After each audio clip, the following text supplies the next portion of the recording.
कल मैया की स्थापना होगी, थोड़ी सा यू को कम करो भैया,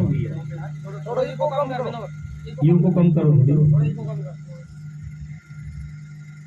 तो जयकारा के नाम पर कंजूसी, थोड़ी जयकारा बड़ी मस्ती के साथ लगाए, है ना। धर्म की अधर्म का प्राणियों में विश्व का, गौ माता की, गौ हत्या सत्य सनातन धर्म की, वाकल माता की, हर हर महादेव। आज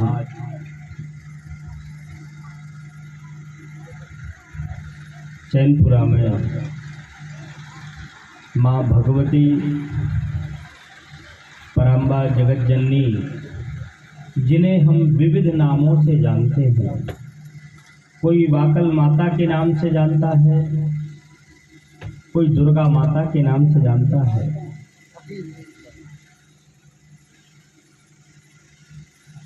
तो अनेक अनेक नामों से हम जानते हैं, लेकिन माँ माँ होती है।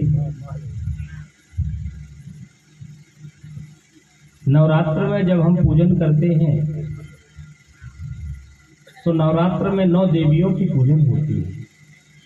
उस पूजन में विशेष पूजन अष्टमी के दिन प्रथमं शैलपुत्रे च द्वितीयं ब्रह्मचारिणी तृतीयं चंद्रघंटेति कूष्मांडेति चतुर्थकं पंचमं स्कंदमातेति षष्ठं कात्यायनीति च सप्तमं कालरात्रिश्च महागौरीति चाष्टमं नवमं सिद्धदात्री च नवदुर्गा प्रकीर्तिता उक्तन्येतानि नामानि ब्रह्मणैव महात्मना अग्निना दह्यमानस्तु शत्रुमध्ये गतो रणे विषमे दुर्गमे चैव भयार्तः शरणं गतः। ये भगवती के 9 नाम हैं। 9 दिन में जो हम उपासना करते हैं,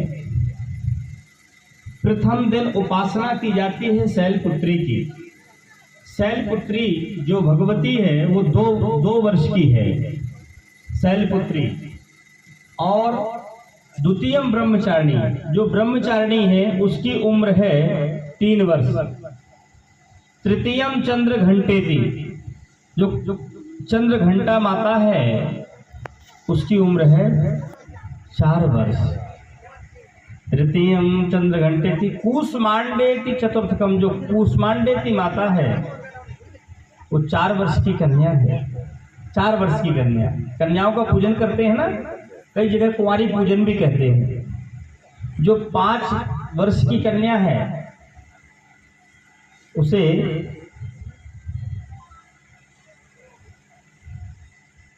पंचमम स्कंद मातेति, 6 वर्ष की कन्या स्कंद माता है। षष्टम कात्यायनी, कात्यायनी 7 वर्ष की है। और 8 वर्ष की जो है वो 8 वर्ष की माता कौन सी है? कालरात्रि। सप्तमम कालरात्रि से महागौरी, जिसे आप बाकल माता बोल रहे हैं, ये महागौरी इनको कहा गया है। ये 9 वर्ष की है। 9 वर्ष की कन्या का पूजन होता है। और 10 वर्ष की जो कन्या है उसे सिद्धदात्री कहा गया है।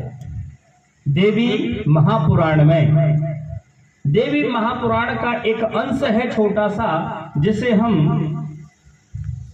दुर्गा सप्तशती के नाम से जानते हैं। अब 9 दुर्गों की तो पूजन हो गई, लेकिन इनके साथ कौन रहते हैं? मैया की सेवा के लिए भी तो कोई रहता है। तो माता की सेवा के लिए बटुक भैरव रहते हैं साथ में, माँ के साथ में, जिसे हम काल भैरव भी कह सकते हैं, बटुक भैरव भी, इनके भी कई नाम हैं। और आपने देखा होगा जब आप नवरात्र में कन्याओं का निमंत्रण करते हैं तो उनके साथ में एक बालक रहता है। तो 3 बालकों का पूजन अनिवार्य है। जब नवरात्र में 9 कन्याओं का हम भोजन कराते हैं, उनके चरण धुलाते हैं, जैसी भगवती की पूजन होती है ऐसे ही उन कन्याओं की पूजन होती है। उस पूजन में 3 बालकों का पूजन करना अनिवार्य है। पहला बालक बटुक भैरव, बटुक भैरव जो माता जी के साथ रहते हैं, जितनी आदि व्याधि है सब उन्हीं के पास आती है। और दूसरा गणेश जी और तीसरे हनुमान जी। ये 3 माता जी के साथ हमेशा रहते हैं। इन तीन के साथ ही स्थापना माता जी की होती है ना। तो जहाँ पे भगवती की स्थापना हुई वहां ये तीनों अपने आप आ जाते हैं। इनकी स्थापना करने की आवश्यकता नहीं है, वो अपने आप इनके साथ में रहते हैं। तो बड़े सौभाग्य का विषय है